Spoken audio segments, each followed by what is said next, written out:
They mocked his mettle at the pawn shop, until a Navy SEAL walked in. He didn't come in looking for pity or money. No swagger, no limp, no pretense of an old war hero. Just quiet, steady steps, the kind of presence that barely stirs the air. The pawn shop was dim, lit by a flickering fluorescent bulb that buzzed faintly against the silence. The shelves were cluttered with forgotten things. Dusty tools, scratched guitars, outdated electronics. It smelled like time standing still. Behind the counter sat a kid, maybe 23, slouched in a hoodie with wireless earbuds tucked in. He was scrolling his phone, chewing gum like the world owed him entertainment. The old man stopped at the door for a moment, his hand resting on the edge of his coat, scanning the room as though searching for something he knew he wouldn't find. Without a word, he walked to the counter. His boots, old, worn, but neatly polished, made barely a sound on the cracked tile. He reached into his coat and pulled out a small wooden box. The kind of box that feels heavy even before it's opened. It was scratched and weathered, but the hinges gleamed faintly, carefully oiled. This was no ordinary box. It had been carried for years, maybe decades, by someone who knew its value wasn't in appearance but in what it held. He placed it gently on the glass counter, opened it with slow, deliberate hands, and stepped back. Inside was a silver medal, tarnished with age, its edges chipped, its ribbon faded into muted reds and blues. The name, S.J. Everett, 1972, was engraved on the back, the letters sharp despite the years. The clerk didn't even glance up at first. "You selling?" he mumbled, still scrolling his feed. The old man didn't answer. Annoyed, the clerk finally looked up, but the sight of the medal paused him mid-chew. He squinted, tilting his head in that careless way only someone too young to understand significance could. "Is that real?" he asked. "Looks old. Where'd you even get it?" The man's gaze didn't waver from the medal. "It was given to me," he said, his voice calm but firm. "For what?" the kid asked, smirking a little, more out of ignorance than malice.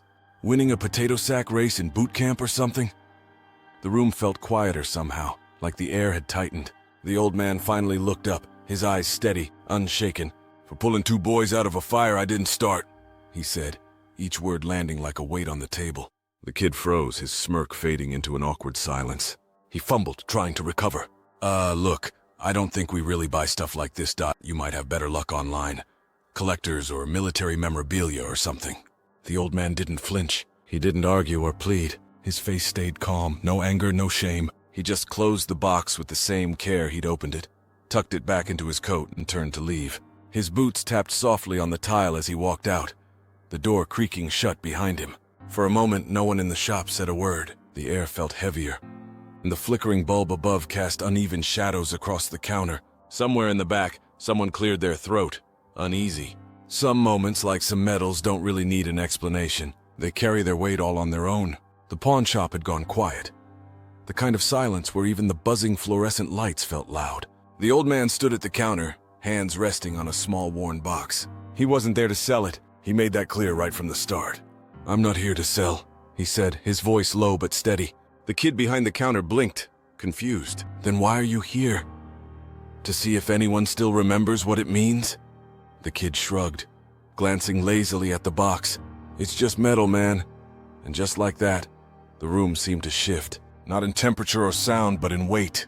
Those words, so dismissive, so naive, hung in the air like a storm cloud, heavy and pressing, daring someone to say or do something about it. The old man's hands closed over the box, slow and deliberate, sealing it like a grave. He was ready to leave, ready to walk out and take with him whatever had brought him there in the first place. But before he could take a step, the bell above the door jingled again. This time it wasn't just another customer. From the back of the shop, a sharp, mocking laugh broke the tension. Too loud, too deliberate. Leaning against a dusty electric guitar was a man in a leather jacket and mirrored sunglasses, the kind that screamed high school rebel who never grew up. He nodded toward the box in the old man's hands. "You trying to pawn that thing?" he asked, a smirk curling his lips. "What's next? Selling Purple Hearts for gas money?" A second laugh joined in, higher and thinner, coming from a teenager perched near a stack of old video game consoles. "Bet he bought it on eBay," the kid muttered. "Made up some story to go with it." Even the clerk chuckled, trying to stay cool. "Told you, man. Everyone's a hero when they're broke." The old man didn't react. He didn't flinch or blink, but something inside him shifted. Something deep and old and unyielding. It wasn't just the words that stung. It was the way they were said. Casual cruelty tossed around like cheap entertainment. He'd heard that kind of laughter before. In a bar overseas when someone insulted his unit, at a memorial during a moment of silence, and once at a funeral. Caleb's funeral, when a kid chuckled at the wrong time and no one bothered to correct him. He considered leaving. His hand was already on the box, ready to take the easy way out. But easy had never been his style. Easy wasn't what kept him alive through all those years. Easy wasn't what brought him here. So he stayed. He stood there, holding that box like it was the last piece of someone else's courage, waiting for something or someone to break the tension. And then, the bell above the door rang again. The laughter stopped. A man stepped inside and the air in the room shifted. It wasn't something you could see or hear, but you could feel it.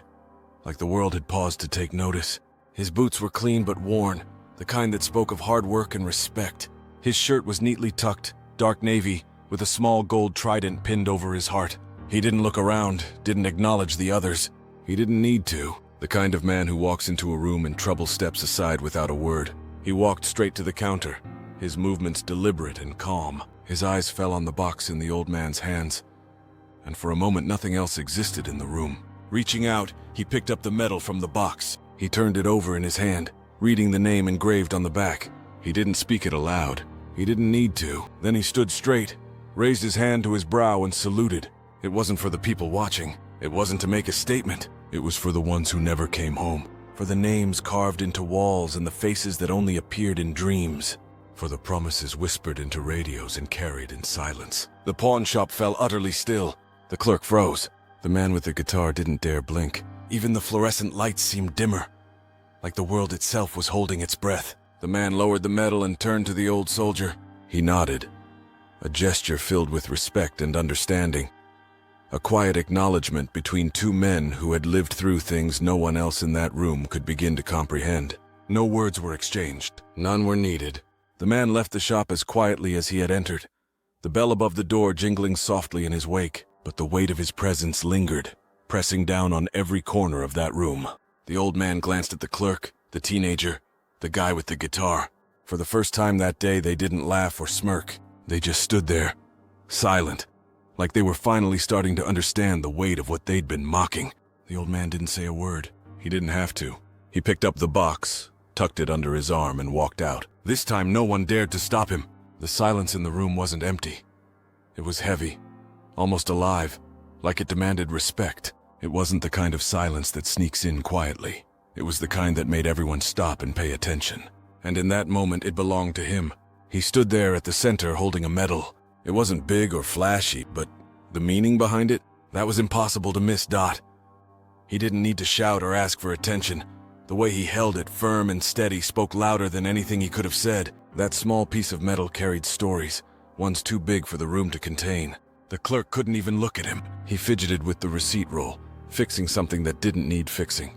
Across the room, a younger guy in a leather jacket shuffled around, crossing and uncrossing his arms, pretending to study a guitar he clearly wasn't planning to buy. The usual noise and movement faded, leaving only the man, the metal, and that thick, commanding silence.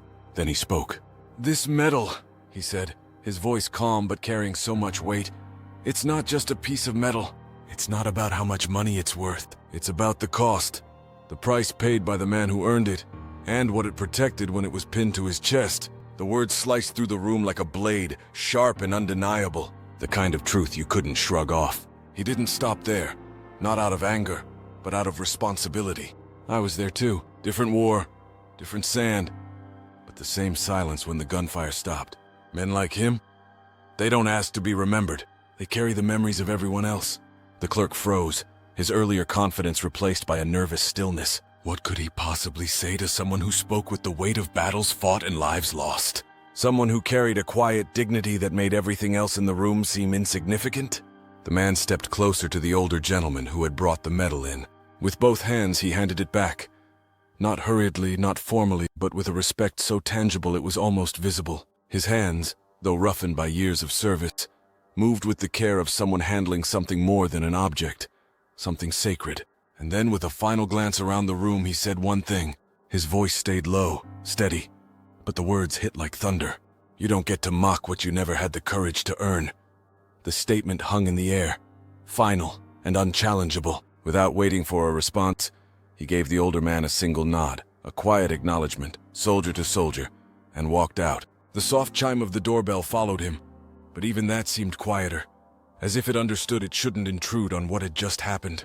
What lingered wasn't just silence, it was something deeper. Shame for some, reverence for others, and maybe even a flicker of understanding. No one moved right away. The older man stood still, holding the medal as if it held the stories of a lifetime. His gaze drifted somewhere far away, lost in thoughts no one else in the room could reach. The leather-jacketed guy carefully set the guitar down, moving slower now, as if even the simple wood and strings deserved some newfound respect. He didn't speak. He didn't need to. The moment had already spoken for him. Behind the counter, the clerk cleared his throat, a small, hollow sound that disappeared almost instantly. For the first time, he seemed to see the older man not as just another customer, but as someone deserving of honor he hadn't given. "Sir," he began, his voice faltering as if unsure where to go next. He didn't finish. Instead, he stepped aside, a silent acknowledgement of the gravity he hadn't understood before. The older man didn't gloat or wait around for a thank you. He just closed the box around the medal, tucked it under his arm like it was something sacred, and moved with a slow, deliberate care, like someone who understood the weight of the moment. And then he walked out. No big send-off, no dramatic exit, just the quiet dignity of a man carrying more than a medal. He was carrying history. The room stayed still, almost like it needed time to catch up with what had just happened. As he reached the door, something felt different. The shop was completely silent. No phones buzzing, no scrolling, no small talk or laughter. Everyone was watching him, but not in that curious, distracted way people usually do. Their eyes held something deeper, respect. He stepped outside without saying a word. The little bell above the door gave a soft jingle, but somehow it sounded different, like even it knew this was a moment that didn't need noise. Behind him, the silence lingered, but it wasn't empty. It was full of something unspoken, like everyone in the room shared a quiet understanding. Maybe it was guilt, maybe reverence, or maybe it was just realizing that some moments deserve silence. They didn't watch him leave with pity, though. It was something else, something heavier, like an ache they couldn't quite name but felt deep down. He didn't nod, didn't wave, didn't look back. He just stepped into the sunlight and kept walking, steady and quiet, like he always did. For the first time, no one in the shop dared to break the silence. He never told his story, never sought attention. The medal wasn't displayed on a shelf or framed on a wall. It stayed in a small, unassuming box tucked into the inside pocket of an old coat. A coat he rarely wore unless the weather, or the memories, demanded it. To most people, he was just a quiet man, a little reserved, maybe distant. They never asked why. He never explained. Because to him, it wasn't just a medal. It was a night, a name, a moment no one came back from unchanged. He had been 24, only 2 weeks away from home when the orders came through. Bad intel, bad timing, bad luck. The hill was supposed to be clear. It wasn't. The first shot struck Johnson before they reached the halfway point. By the time they found cover, Simmons was down, bleeding out, whispering his mother's name in a voice too faint to carry.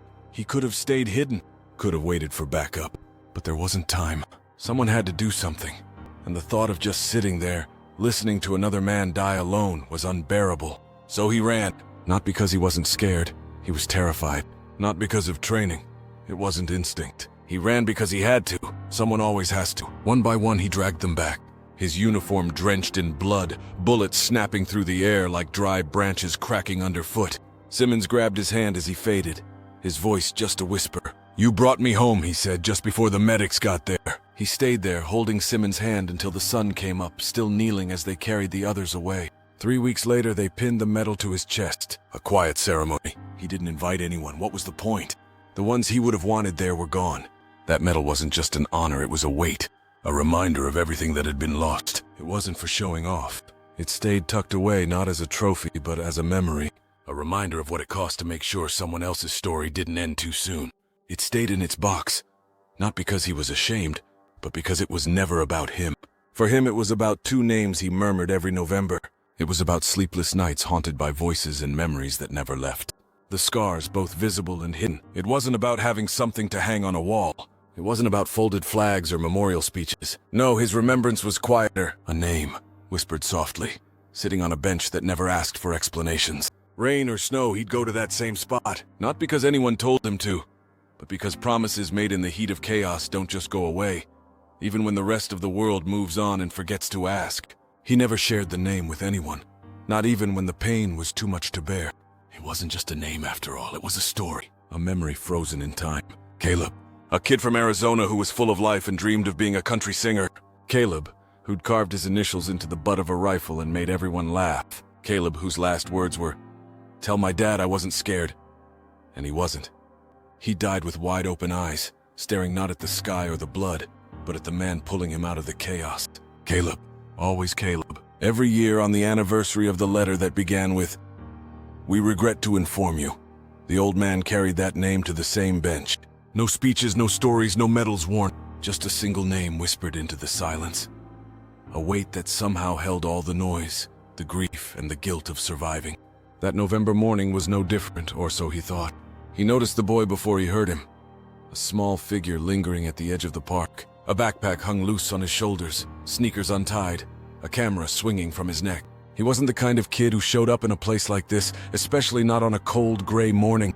The old man expected him to pass by like everyone else, maybe snap a quick photo of the fog and move on. But the boy didn't. He stopped a few feet away and looked. Not at the flag resting on the old man's lap, or the coffee cup beside him, but at the quiet itself, as if he could see what others couldn't. The boy approached slowly and sat down on the far edge of the bench. He didn't fidget, didn't pull out his phone.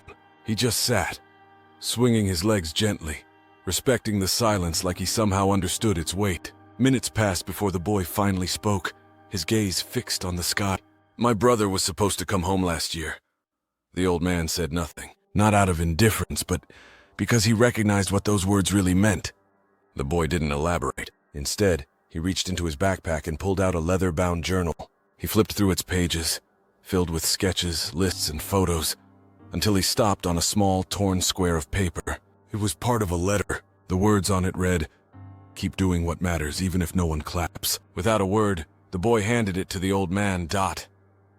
He read it once, then folded it carefully and tucked it into the pocket behind his medal space, usually reserved for names he never said aloud. Finally, he asked, "Do you know his name?" The boy nodded. "Yeah, I say it every day." They didn't talk after that. They didn't need to. Sometimes grief doesn't need words. It just needs a moment, a place to sit. After a while, the boy pulled out his camera. He didn't plan on taking a picture.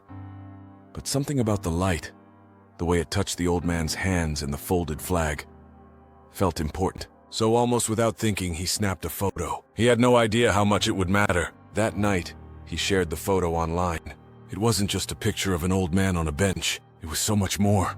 Pain, memory, connection. A quiet reminder that even in the loneliness of loss, there's still a way to be seen, to be remembered. Sometimes remembrance isn't about big speeches or ceremonies. Sometimes it's just two people sitting in silence, carrying the weight of what words can't express. There was no big caption, no flashy hashtags, just one simple word. Quiet, understated, but powerful. By morning, that single word had spread everywhere. Dozens of shares turned into hundreds, then thousands. But the responses weren't the usual likes or emojis. They were stories, honest, raw, deeply human. People started sharing names of loved ones, dates they could never forget, unsent letters filled with emotions they'd never let go. One person talked about the grandfather they'd never met. Someone else wrote about a sibling who didn't come home. Medals found in dusty attics suddenly felt heavy with meaning again. And for the first time, the same town that had walked past the old man for years without a second glance, finally stopped and took notice. The librarian was the first to show up. She didn't say a word. She just set down a stool next to the bench, a book in her lap and a little candle flickering in her hand. Then the mailman came by, still in uniform. He placed an envelope on the bench with a simple thank you written on it. Little by little, more people came. Quietly, one by one, they showed up. The barista showed up, still smelling of roasted beans. The pastor arrived with a solemn nod. Even the teenager who once skipped school religiously appeared, hands stuffed in his jacket, staring at the flag as if he'd just realized it wasn't a prop from some distant movie. It was real. It had weight, and so did the man who carried it. By midday, the bench was surrounded, not by noise, not by spectacle, but by presence. People stood, people sat, a few wept. No one pulled out a phone. No one tried to capture the moment. They simply lived it. The mayor came last, not with a speech or a polished photo op, but with a small wooden plaque in her hands. Around her neck hung her father's dog tag. She didn't approach the old man. There was no need. Instead, she quietly placed the plaque into the ground behind the bench and whispered, This spot matters." The old man didn't reply. He didn't need to. His hands stopped trembling because for the first time in years he felt it. He wasn't carrying the silence alone anymore. Sometimes that's all remembrance asks for. Not applause, not ceremonies, not trending hashtags. Just someone willing to help bear the weight. The next year, the bench was still there. The flag, neatly folded, waited. The town still remembered. But the man who had once sat so steady, so silently, was gone. He passed quietly, no headlines, no grand farewell. Just a folded letter left on the table and a coat still hanging by the door. He didn't need anything more. After years of carrying the silence, he finally found peace. But what he left behind was more than a memory. On the morning of November 6th, the boy arrived first. The same boy who once stood at the back, unsure of what to say or do. Now, he carried the flag, not in a case, not over his shoulder, but cradled in his arms, as though it was something sacred. He placed it gently on the bench, sat beside it, and waited. And they came. Not because of a notification, not because it was trending, but because it mattered. The barista brought 2 cups of coffee this time, one black, one with cream. The mayor arrived without her badge, but still wearing her father's dog tag. Even the pawn shop kid showed up, standing quietly at the edge of the crowd, his eyes fixed on the bench. At the height of the day, the boy stood still. Slowly, he unfolded the flag, one fold, then another, until it stretched out, bold and proud for everyone to see. Then with steady hands, he folded it back. Sharp corners, clean lines, just like he'd been taught.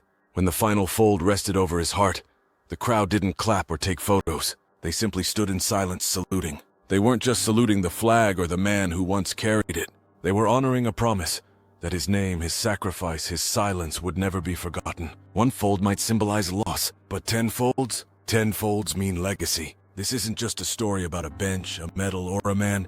It's about remembering in a world that moves on too fast. It's about honoring silence, sacrifice, and showing up when it matters most. If this story stirred something in you, brought someone's face to mind, or made you think about the untold stories behind the medals in your family's drawer, take a small step to make a big difference. Subscribe to Endless Stories. Share this story with someone who still holds on to a name and a memory. And if you've been holding on to a story that hasn't been told yet, let us help you share it. Not all heroes wear uniforms anymore, but their legacies still deserve to be honored. Let's do it together. One story, one memory, one lasting tribute at a